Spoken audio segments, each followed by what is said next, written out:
Hey everyone, it's Debbie, and I'm back again to talk to you about how you can find what your genetics and epigenetics mean to you to create a personalized nutrition, fitness, and lifestyle program. As I love to look at genetics, not that they are your destiny, as they say, but how we can adjust and course correct our lifestyle habits, especially our stressors, chronic stressors in our life to help improve the aging process. And we want to look at some little adjustments we can do based on our genetic profile using products or programs as my DNA. I've used DNA Fit in the past. I've looked at some other programs, and I talked to these guys at a local conference recently, the nutrition conference here in San Diego, and really found it interesting to dive into what the nutrition, stress, sleep, caffeine, lactose, all these different markers you can get out of your genetic profile when you upload your raw data or take their own test for my DNA. And we're going to talk to one of the co-founders of the program and maybe even look at my own results as I dig into my genetics to figure out, okay, what do I need to look out for? What do I need to correlate with my own lifestyle habits and eating habits and personalize my own program a little bit more. I know I did the DNA Fit program years ago, and it really helped me fine tune how I train.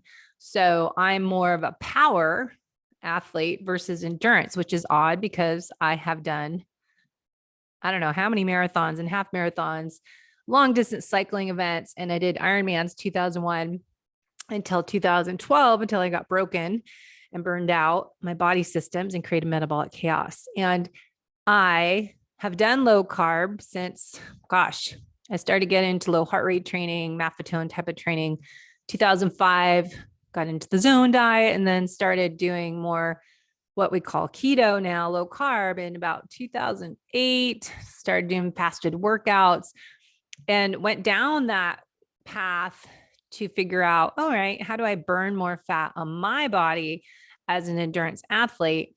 And I found out with my genetics that I am very carb sensitive, which I know. And if I eat, say, even sourdough bread that's fermented, it might be better for you than a gluten bread with wheat. I can eat forever. I don't feel full and satisfied when I have carbohydrates. And even now I have headaches from a lot of foods that are higher sugar, even fruit, berries. I can't tolerate them unless I pair it with, say, a good sheep cheese and some grapes or strawberries. I still have to be careful because I can easily get a headache with too much of anything that's a carbohydrate. So genetics really help figure out your nutrition and help correlate that data with other clues we collect in my health investigation program, looking at your food zoomers, as we did a previous podcast on my vibrant wellness zoomers of food that is reactive to me and activates my immune system. Then we can also look at your blood sugar levels if you've used a program as NutriSense. So let's dive into the exercise and the nutrition and stress with Kashif Khan. All right, we're talking about genetics today with Kashif of the DNA company. Thanks for coming on the show to talk about science and genetics and epigenetics and how we can improve our fat loss, performance, and longevity for the low carb athlete. It's a pleasure. And what just sounded really boring, we're going to make really fun. I promise. Well, I've been so fascinated about this information for a long time. And I just love to personalize nutrition program as a health coach. And I call my coaching method the holistic method, where I coach people on nutrition and exercise. Right. But we really have to work on the stress and the sleep and the movement throughout the day, digestion and gut health, hydration with the right electrolyte minerals, and happiness. And all those things are just so important to really thrive every day instead of survive. Because I know a lot of athletes just focus on the exercise part. And then Right. I just got off, as I just told you, the low carb conference on cruise ship last week, and really eye opener of how the regular people eat in our world, in our country on a cruise ship, but how many people just focus on the nutrition part, trying to go keto, low carb. So I really want to dive into the history behind it, your drive, and then let's talk about what we can learn from this to help fat loss, performance, longevity. So Sure. kind of how do you get into this yourself? So for me, it was longevity. Actually, there was also some loss, weight optimization, but that was a byproduct of getting healthy. Yeah. I mean, if everyone were to do the things that you said, they would feel entirely different. And people don't appreciate how much stress our cells are under. And I also didn't know until I got sick, which was really the impetus of what we're doing. I don't come from this space. I actually ran a marketing company in Toronto, where I live, where we help startup companies grow. And we were doing a really good job of it. And then I had eczema, I had psoriasis, which was okay. You could still get by. Then I started getting crazy migraines, for which my business partner would have to drive me home. I couldn't function. Then I got gut issues where I couldn't eat. Just random days were just horrible. I didn't understand why the same thing that I ate a week ago, all of a sudden today was a disaster. And then depression and mental health issues. And it was all compounding on itself. And just like the story you hear all the time, I was going to 10 different doctors for 10 different things, taking 10 different pills and taking 10 different scans. Yep. All of them siloed and bucketed, trying to be resolved. But the question that I kept asking, because I had never been sick before that time. And I kept asking, why is this happening? And why now? Nobody even wanted, forget about answering the question. Nobody even wanted to entertain that I asked it. Like, that's not what we do here, right? So that was my first medical experience, and where I found that medicine was broken. We do a really good job of, I broke my arm while doing squats, actually, because my spotter wasn't spotting me because somebody in yoga pants walked by and he couldn't pay attention. And so I literally broke my arm. And that was great. Do they Acute feel care. guilty? That person should feel a little guilty. He hasn't admitted it to this day. He hasn't admitted it. There's a mirror. I saw what happened. So anyways, that was amazing. Go to the hospital, acute care, take care of it. But that same toolkit is used for chronic disease and aging, which is, let's just react to a problem. So long story short, it was through my genome that I started to discover that not what version of what gene or what variant, what mutation, I literally was missing some key genes. Forget about, again, a variant. I literally didn't. If your genes are a human instruction manual, I had a page torn out, completely gone. And so I wasn't doing this function. A gene is an instruction. It tells your body and your cells what to do. I wasn't getting that instruction. So my body didn't function, which led to this deep cellular inflammation, which led to all these inflammatory responses like eczema, psoriasis, autoimmune psoriasis, eczema, more inflammation, which then led to it being, and why did it express in these various things? Because I was already suboptimal or not wired right in those areas. I just needed that trigger to push me over the edge. And a bunch of stuff started firing at the same time. So when I healed the central hub of my bad genes, what wasn't functioning right, and we can get into details there, all these spokes went away. It's been 5-6 years. I haven't had eczema, psoriasis, migraines, gut issues. I don't have sort of mood issues anymore. I'm at my optimal. I'm in the best shape I've ever been, all because I supported what needed supporting genetically and removed what I wasn't designed for that I was doing wrong. So kind of balancing these two things, and here you go, I'm healthy. Yeah. That's what I met you at the PaleoFX conference with the FDN practitioner booth across the way. And that's exactly kind of what happened to me. I wrote a book, Life's Not a Race, It Is a Journey, explaining the same thing. It was like, I saw 8-9 different doctors trying to get help, and it was chronic stress that accumulated from various sources, but how it can create those metabolic chaos, we say, as in FDN, that just random things like dysbiosis, the skin issues, food sensitivities, like all this whole domino effect of stuff that happens. But how do you don't just fix one thing, it's multiple things, but you found that just, looking at the genetics can really come into play of what is off balance, what's missing. Like I wondered why do I react to stress differently? And then other people could do Ironmans after Ironmans every year. And I couldn't run my own business and do Ironmans. And I had all these health problems because of my stress. Like, why am I so different than others? But that's why I became so interested personally into looking at my genetic profile. It's like, why me? Why did this happen to me, not other people? So that's great stories. I think we all share similar. Start, that the stress part, and there's two stress. There's like what you feel here and what load are you putting on your body, right? You mentioned both of them. So like you said, we're different. Do you want to go through trial and error and break yourself 6 times until you figure it out? Yeah. Or do you want to read your instruction manual and know exactly what you're wired to do? Yeah, right? That's so true. Instruction manual, your N=1 instruction manual for your body, what you should be. You're born with it. It's like, well, where are my instructions, how to live my life my best? Exactly. So when it comes to stress, there's some people for whom, let's look at the physical part first. Like you talked about the Ironman. So there's some people, and we do this work with professional athletes because we're in Toronto. It's sort of the mecca of NHL training. So we deal with a lot of NHL players. And a lot of them have this complaint. I train the same, but why does that guy go back to the gym the next day and I need a break like 2 or 3 days? I can't keep up. Yep. Because your ability to recover genetically is not the same. Right. Yeah. Or maybe you don't deal with oxidative stress well. When your cells take in oxygen and nutrition to create energy, right? In that process, you create oxidants, which are toxic. They're free radicals. You have a gene called SOD2, which determines how well you clear that stuff, that smoke in the chimney, right? And get rid of it. Some people don't do that well. So when your trainer says, okay, you're done with your weight training, I'll get on the treadmill for half an hour. That may be the thing that's slowly killing you, literally. Mm-hmm. Because if you're not dealing with the oxidative stress, well, then these free radicals are in your blood causing inflammation. Everything we've talked about so far is all about inflammation. And whether you talk to an MD, whether you talk to a chiropractor or a personal trainer, everyone agrees that disease is rooted in inflammation. Mm-hmm. What is the inflammation rooted in? That's where we need to get a little more personal, right? So for some people, it's this, that I don't recover from cardiovascular activity. For some people, it's that when it comes to weight training and I want to be a linebacker, I want to be big and heavy. Are your hormones designed for that? Are your hormones telling your body to develop that type of body type? So when you're lifting 400 pounds, are you just going to end up tearing tendons and ripping muscle that doesn't ever get repaired? Right? Or are you more estrogen dominant, which people don't think of, that the estrogen is actually what triggers the power and the size, right? Mm-hmm. Men actually need estrogen to get big.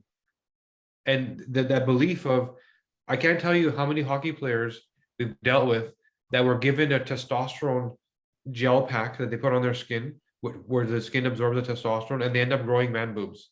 Mm-hmm. Right? Because the thinking is, you don't have enough testosterone, let me give you more. Well, genetically, what if you convert the testosterone into estrogen, which some men do? Yeah. I see that a lot when I do Dutch tests with my male clients. They, so many people are not clearing that excess estrogen. Yeah. Producing too much, not clearing enough. You need to get personal about what that cascade looks like before you start doling out solutions. Now, the other part of stress you talked about up here, right? Yes. Perception. What we did in our research and when we realized what was missing is that geneticists don't study people, they study genes. So they sit in a lab, petri dish, AI data, and they try and figure out what does each gene mean. That's why it doesn't really translate clinically, because the human says, well, that's not the way I function, right? My body isn't a bunch of independent genes doing separate things all at once. It's systems and pathways. We already know how the cardiovascular system works and how the hormones system work. Let's get the genes speaking to that system. So neurochemicals of the brain, it's the same thing. There's no addiction gene. There's no, depression gene. There's neurochemicals that have a pathway or system. How much of the chemical do I produce? How well do I bind it to experience that thing? And how quickly do I get rid of it? Even if you just look at those 3 things, you can be very specific all of a sudden about how somebody feels. And if you look at stress, well, look at me. I have the lowest ability to bind dopamine. Dopamine is the pleasure that allows you to feel pleasure and reward. My sensors are very sparse, my receptors are very sparse, genetically determinable. We can know that from your genes. So when it comes to pleasure and reward, I don't really feel it. The enzymes, the genes that instruct the breaking down of the dopamine to bring you back to normal, I have the fastest version of that. And then COMT, which comes along to sweep up that sort of metabolite that's been broken down, I have the fastest version of that. So I'm feeling it way down here, and it lasts like a millisecond. So before the thing's even over, it's already gone. So for me, stress is experienced very differently than the person who has the maximum dopamine expression and the very slow clearance, who's constantly feeling satisfied and happy. For me, I'm teetering constantly the bad, right? I'm one step away from depression all the time. So for me, bad news isn't that bad because I don't feel that great anyway. That's why I'm seeking reward. So when it comes to stress, I'm more high functioning. I'm pursuing it. I'm chasing it. Right. So stress is actually good for me because if I don't have the stress and something to chase, I'm going to fall into depression. Whereas this person who has the high level of dopamine, when you take it away from them, when you say you can't see your family, you can't go to the gym, whatever, they have the delta value for them, it's a crash. So it's an acute stress response. And for them, it's debilitating. I can't go to work. I can't go back to the gym. This was too much because they're not used to this lack of pleasure and lack of reward. They're always up here. So if even just that one thing, if you look at, you understand stress so personalized and so differently, but there's many things we can talk about that personalize even this one thing, stress. Yeah. That's so interesting. It's a great analogy because it is not just one genetic SNP. It's a combination. And if you look at how the genetics work and methylation cycles, and it's confusing. It's overwhelming. There's so many different factors into play and cofactors and enzymes, as well as the SNPs and all of that, and nutrient deficiencies.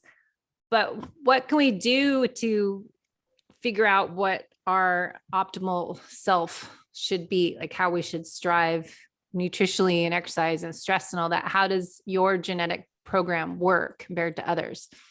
Well, I think the first thing is that people think too micro. Like the belief is that I should download an app and it should tell me don't eat chickpeas, add some kale, no ranch dressing, right? That's too micro. What you need is the macro information, meaning how well do you metabolize fats? There's a gene for that. Should you be on a keto diet or not? If I tell you should be on a keto diet, the rest you can handle, right? How well do you metabolize starches? How good is your insulin response and insulin resistance? Is being on a starch diet going to lead to diabetes? Or do you actually metabolize starches really well, in which case you should probably eat more carbs because it powers strength and size, right? It's a very easy fuel to burn. How well do you produce the enzymes that help you break down the main vegan protein sources, beans, lentil, legumes? Before you go choose to be a vegan, are you going to be able to get the protein intake you need with the green peas and the beans and everything that you rely on? What if you don't produce the enzymes that do that, right? When it comes to what you eat, how well do you detoxify at the gut? There's specific genes that instruct what's called glutathionization, this binding of toxins, sending them to the liver to get rid of them. Just like when you drink alcohol, we all know our liver gets rid of it, but how does it do that? Glutathione is deployed to signal, let's capture this toxin and send it to the liver. Let's get rid of it. Some people don't do that in their gut, or at least they don't do it well. Some people don't do it at all. Now, all of a sudden, they have to be careful when they're eating bread, even though they don't have a problem with carbs. They may have a problem with the chemicals used to dry the wheat. They may have a problem with the chemicals in the packaging. They may have a problem with, I bought a bag of organic quinoa chia seed cookies, but guess what? It was in a bag, which means it went through equipment, which is heavy metal, which they spray with chemicals every day to clean. Right? You don't even think of that. You don't even think of any of that stuff. They're not ingredients. They're not required. There's no requirement to disclose. It's not in your food, but it is in your food. So that's why you have this variability between people saying, nah, it's not a big deal. I do that all the time. You're just, well, for me, it's a disaster. Well, because you're not the same. Right? I know. So a good example, I was on this cruise last week with low carb conference. We're at sea. We're in a conference session. But anyways, I was on trying to eat. I am so sensitive to so many things. The first day I thought, okay, I'll kind of break my fast with breakfast. And I got scrambled eggs. But then I had a grass-fed, was not grass-fed. I had a burger patty.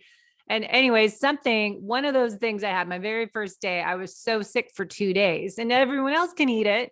But here's me totally sick, nauseous feeling, just had to lay down for like the first day and a half because I felt Yeah. so sick. Cause I don't know if it was the, processed meat, what's in the eggs and just all these things that go into it. But that's exact example. Like there's 5,500 other people here and Yeah. they can eat that, but I can't.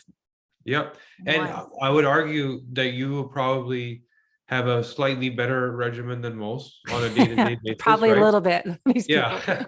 So the other challenge there is that when you're clean, again, we talk about that delta value. Yeah. When you eat something that's not clean, if you're metabolically unhealthy, you're not used to feeling good. Yes. You may not Yeah. even know it, right? You may not know that the brain fog, joint pain, kind of low energy is just who you think you are. You don't even, because you got so used to it. But once you get rid of all that stuff and you start to feel like your optimal self, the way you were when you were in your teens, for example, you really notice, like you did, Yeah. what happens when you do something wrong. Yeah, definitely. Especially walking through the casino with smoking. That was like Yes. headache right away. And then I sat outside one evening and there's a hot tub behind us. And what could I just only breathe in? The chemicals from the hot tub. That gave me a Right. headache. It's like, oh my God, Yeah. there's some downfalls of being so clean and in a Yeah. healthy environment when you get to the real world. And even then, so there's genes, like just like we talked about the detox of the gut, there's the detox of the lungs. When you're breathing in airborne toxic insults, some people don't really notice. Some people, like yourself, by the way, me included, if I smelt that toxic chemical from the hot tub, I would have the same reaction with you. I would actually get eczema. So when we had Wow. our construction going on in our building, we were building a lab. One of our business partners has an extra copy of this key detox gene for when you breathe in things that are airborne, like mold, chemicals, pesticides, etc. I have 0 copies. I don't even have the gene. Hmm. So we had this complete different experience. He's in the room with the guys, like, do this, do that. I walk in, it's like headache, brain fog, Yeah, right? And that's you me. feel, if you don't understand why, you feel like, is there something wrong with me? Like, no, there's something right with you. Your ancestors lived clean. And so you're not designed for all of this nonsense that's going on. It's because we're Canadian, right? We're up in the Great White North. Yeah, no kidding. So I want to kind of get into your question you put in here, genetics versus functional Yeah, genomics and how important are epigenetics. So if we can touch on that, and then I want to go into how your program works. Because I know so many people, and I was speaking in the conference, I was a speaker on the holistic method, my 8 elements, how people can improve their health and performance. But looking at genetics, I think is important because everyone is doing keto, carnivore, trying low carb, but like right. how to fine tune it, like you're saying, it's not exact amount. It's everyone is so different. But first, kind of what is functional genomics? Is that Sure. what we were just talking about? It is to some degree, but I'll lay it out a little more specifically. So genetics is, you go get a test, and this is why genetics doesn't work and why people actually don't want it. You're told, based on your genes, you have an 80% chance of Alzheimer's, right? Yeah. What does that do for me? That gives me anxiety for the next 30 years, right? Maybe 40, depending what age you are. And then what? Like, why are you, it's the exact same experience I had at the doctor. Oh, looks like you have eczema. Why? I've been alive at that point for 36 years. I'm 42 now. Why? What changed? Right? Mm-hmm. So genetics was sort of the early version of what insights we could glean from our DNA. Propensity, risk, not certainty, which is what we really need, not that probability answer. So certainty looks like this. If I'm telling you that you have an 80% chance of Alzheimer's, I'm also telling you that 20% didn't get it with the exact same genetic profile that's supposed to be so precise. So what's the difference? The difference is their environment, nutrition, and lifestyle habits.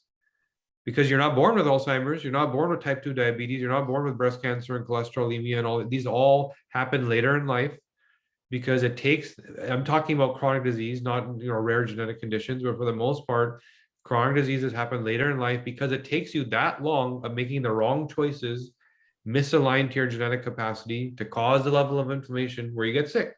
Mm-hmm. So if you understand, here's my red flags. There's an Alzheimer's risk.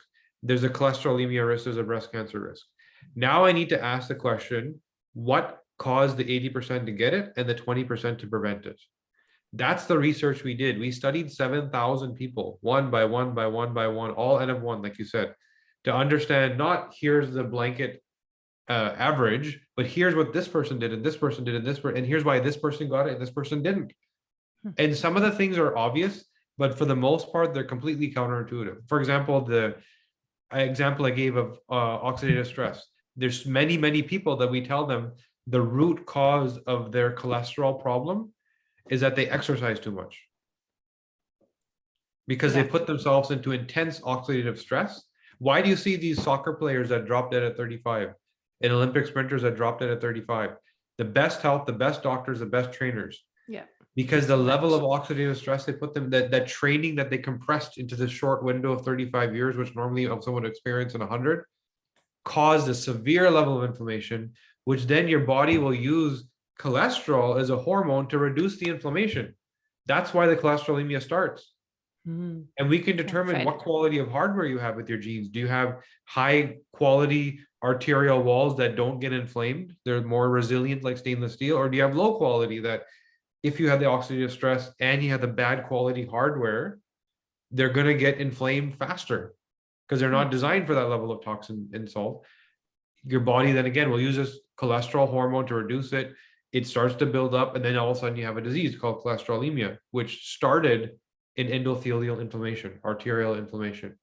So genetics is you got an 80% chance of Alzheimer's. Functional genetics is it looks like you fall in the Alzheimer's bucket. Here's the right environment, nutrition, and lifestyle choices for you to prevent it. Right? Here's what the people that didn't get it did versus let's try and figure out what pill to make for you. Yeah. Right. Well, yeah, I think it's if we watch our parents' age, like my parents turned 80 last year. My mom is doing pretty good. My dad is, heart disease past 10 years, kidney issues, now a type of cancer. And he hurt his back and has all this pain and he can't, is not eating. And it's just amazing to see people deteriorate that you love and you can't do anything because they don't do the nutrition and lifestyle habits. But it's like, okay, what can we do now? As I always say, what can I do now to improve my future self? Like, I don't want to look like my dad 30 years from now. It's like I'm on a mission to do everything I can do now. So at 80, I'm traveling around the world and feeling amazing and having fun. You were born with this gift of health. Yeah. There's no reason why you shouldn't have it until your 90s when you're on a cruise in Aruba and you just happen to forget to fill your oxygen tank and you drown in the ocean. You should not die of chronic disease. Yeah. Right? Aging should slow way down. It should be literally like a monkey attack in Belize because you're on holiday, enjoying yourself. It should not be, you got to die with a great story. Yeah. It should not be, I spent the last 10 years in a hospital bed. If it's a chronic condition, because you weren't born with any of those things, you don't have them. Yep. You caused them from your choices. Yeah. And I think that's why I'm passionate about, our audience, athletes, and especially endurance athletes. And I was doing Ironmans and marathons and 50K trail runs what am I doing now to help my future self, or am I harming my future self? I was doing these races for so long until, if I still was able to do it, I would be racing to today. But since I got myself broken in 2013, it's 9 years ago that it was a choice. And if I could have learned with my genetics back then, how to train differently and give myself more recovery time or not race as much as I did on top of a very stressful job, owning in my own business, having a huge rent, just have constant stressors every day in my life. But, what are some things that you can learn from, using programs as your genetic program? Is the DNA company, do you take your genetic snips or how does it work to get our own personalized program? So what we do is one of the things we realize is even the genetic products were kind of, call it broken. Why?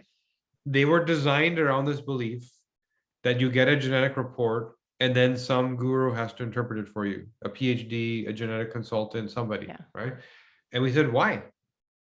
Why does it have to be that difficult? It should be easy. The one of the reasons it doesn't get adopted, your doctor doesn't want to use it because even they can't understand it.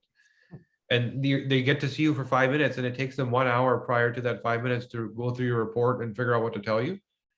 They don't do it, and that's why it doesn't work. So we realized the thing we had to do, our mission was to make it easy to use. So we now have the insights. We had those functional insights, environment, nutrition, lifestyle choices, how to actually help people. Now we have to move away from this, I'm the conduit to information, and without me, you can't understand this, to self-serve. It should be easy to understand.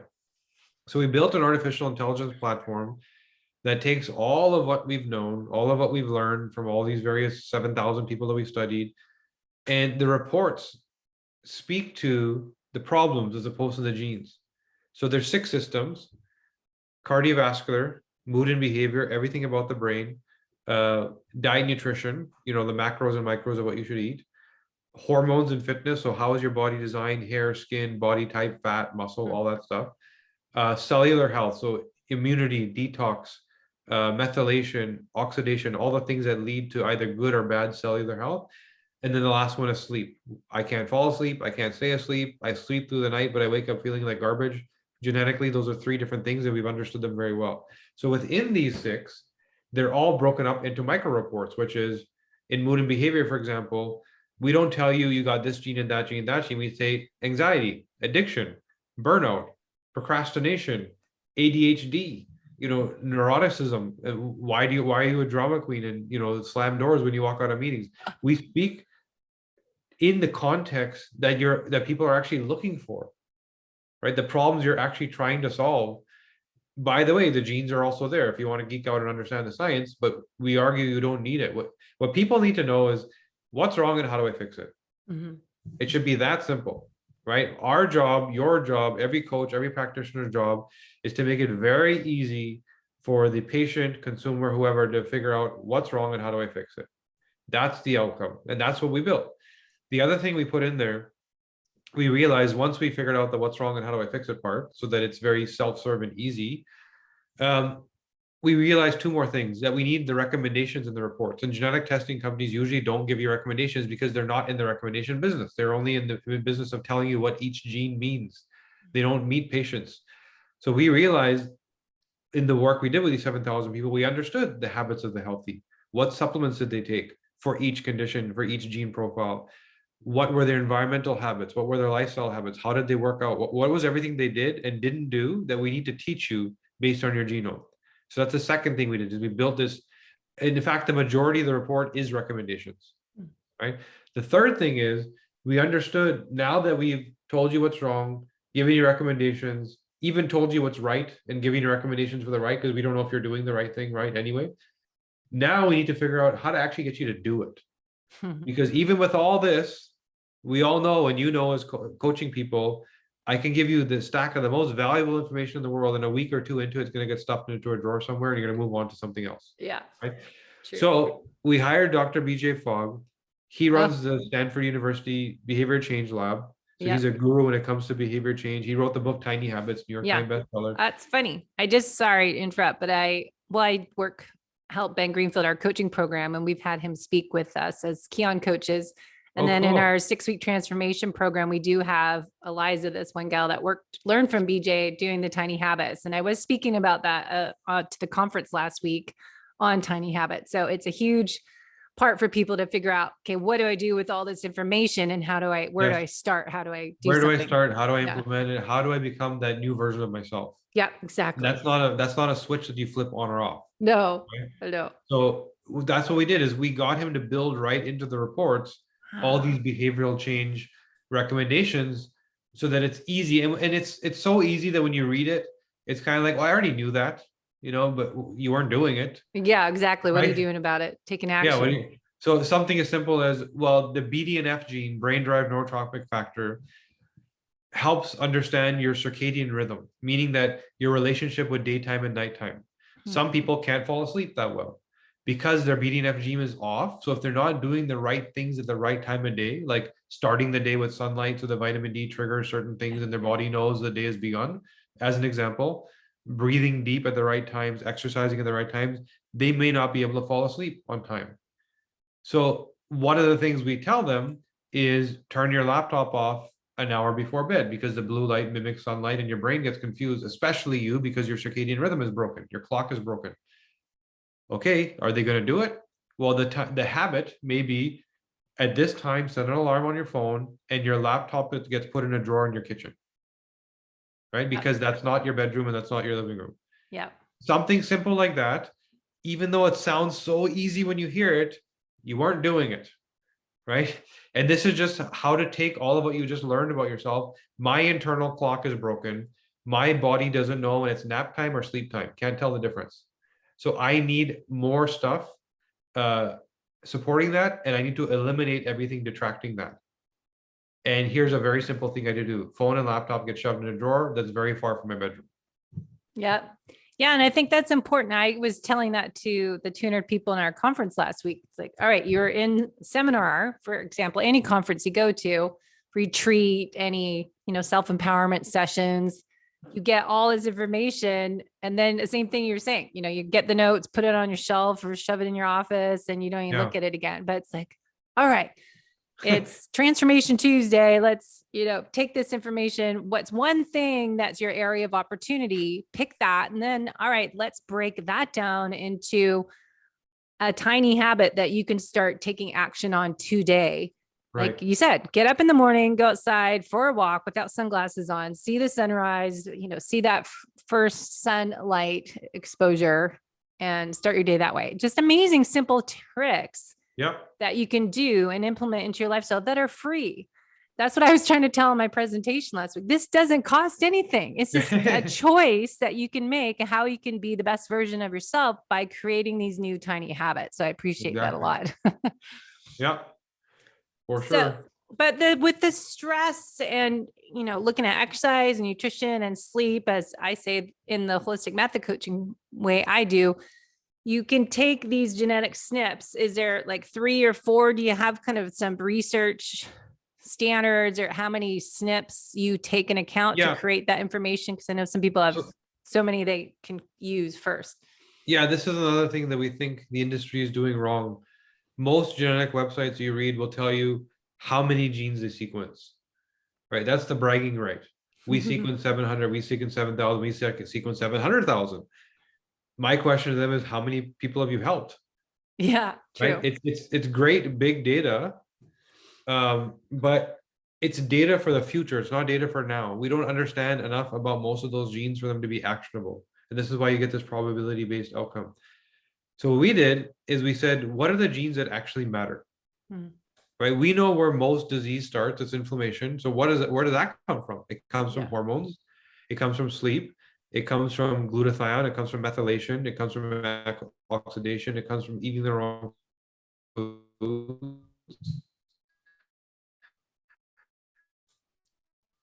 Right? Yeah. And then we need to understand literature, all that stuff. So we sequence a lot less, but do a lot more with each gene. And what I mean there is we don't give you a list of genes. Our algorithm populates a pathway and system that mirrors the human body and how it actually works. And one gene doesn't want to do one thing. The COMT gene, for example, a typical genetic test will say you have this version of COMT, which means this. Well, COMT is implicit in your brain. It's also implicit in hormones. It also is part of methylation. Like it does multiple different things. It's also part of estrogen toxicity clearance. So it's not one gene in its meaning. It's what is the pathway, and then what genes are in the pathway. One gene might show up in 10 different places. Yes. So that's one thing. Second thing is we test for more, which means that SNP that you were talking about, which is a spelling mistake in a gene is thousands of letters long, and sometimes there's one gene that's off, or one letter, sorry, and then that gene doesn't function the right way. There's also something called an insertion or deletion, which means a whole paragraph is missing. And genetic testing companies typically don't test for that because they're giving you a list of SNPs because it's a big data dump, right?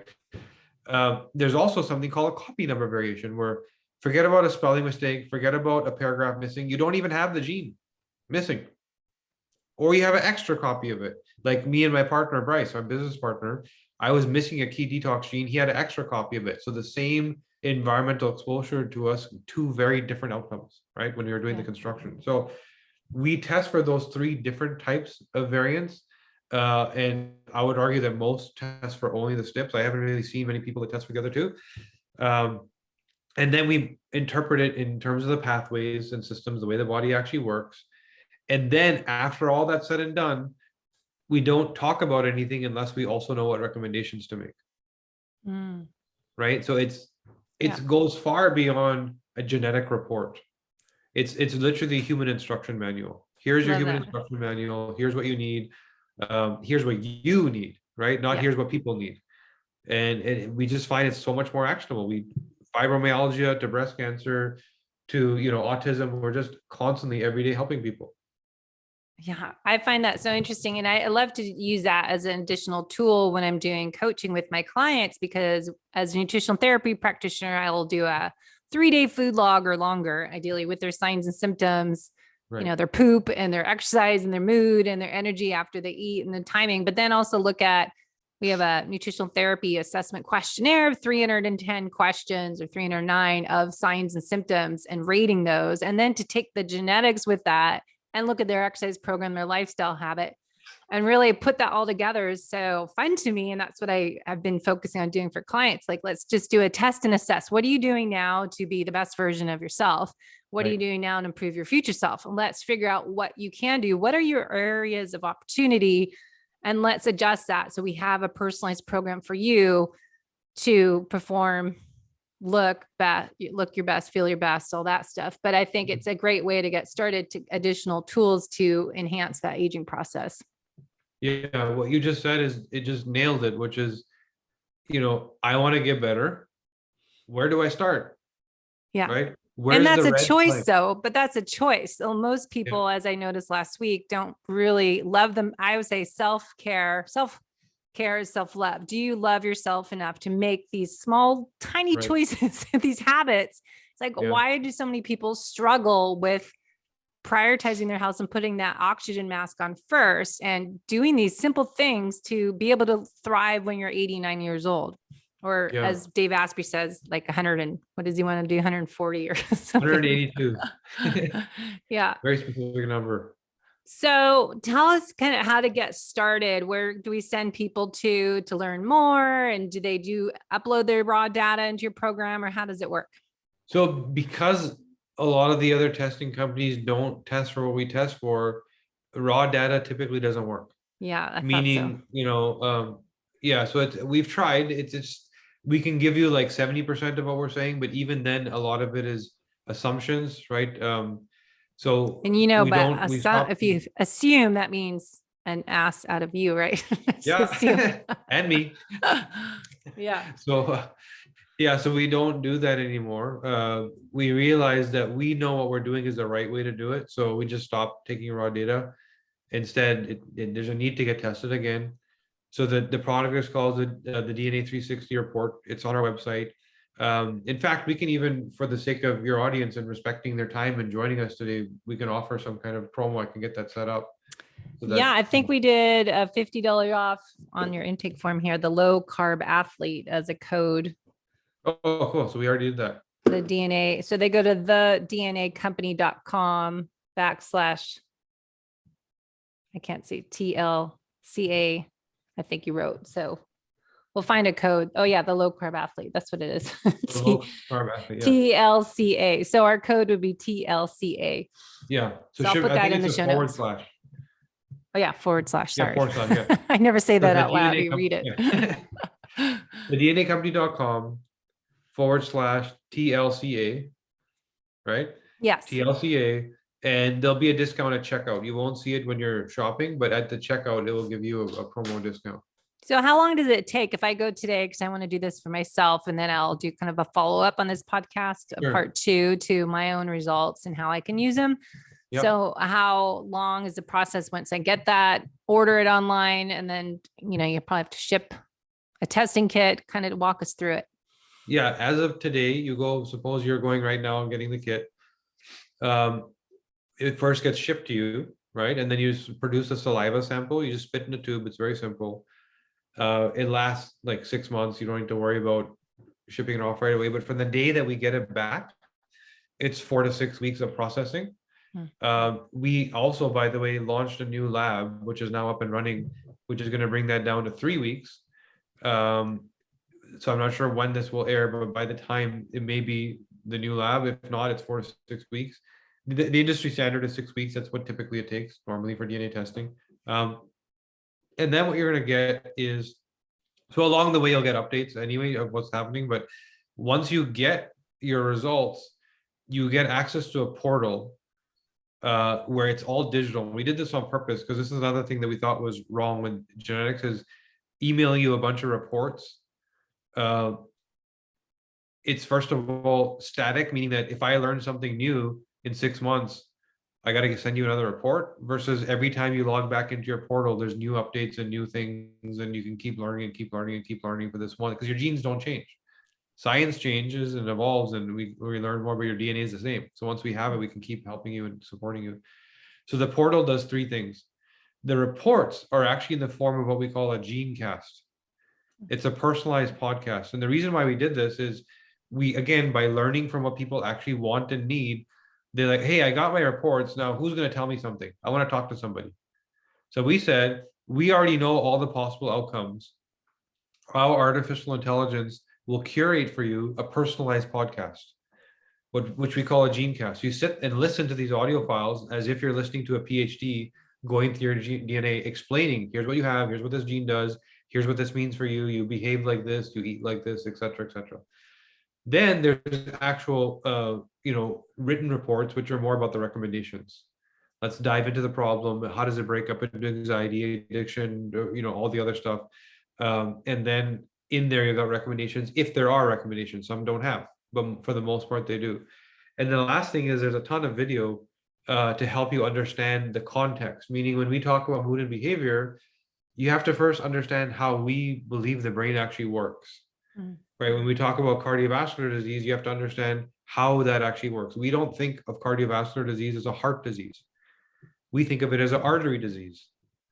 The heart is the very last problem, right? After the arteries are calcified, blocked up, cholesterol buildup, then eventually the heart doesn't get enough blood and it suffers. But the disease is a disease of the arteries.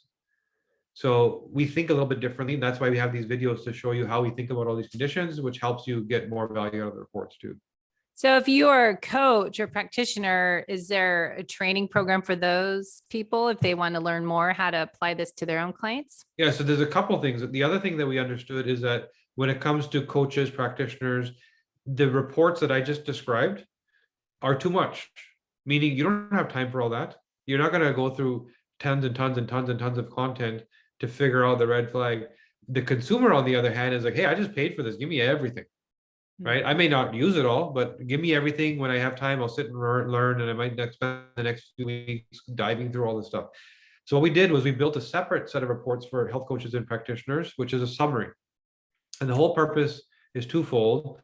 We go straight to the red flags. We don't bother telling you what's going right. You don't, it's already right. We go straight to the red flags and tell you, here's where you need to focus. And we give you recommendations, and we give you more recommendations than what we are able to give the consumer, because some of them are clinical in nature, which we cannot directly tell a consumer. And it allows you to walk into the room and sound like an expert with zero training. And that's another thing that we thought was broken, is that you cannot incorporate genetics into practice without all this crazy training, which you don't have time for. We didn't believe that we said, why don't we build the tool so it speaks your language and doesn't require training? So we did that. That being said, there is training for people that want to dive deeper.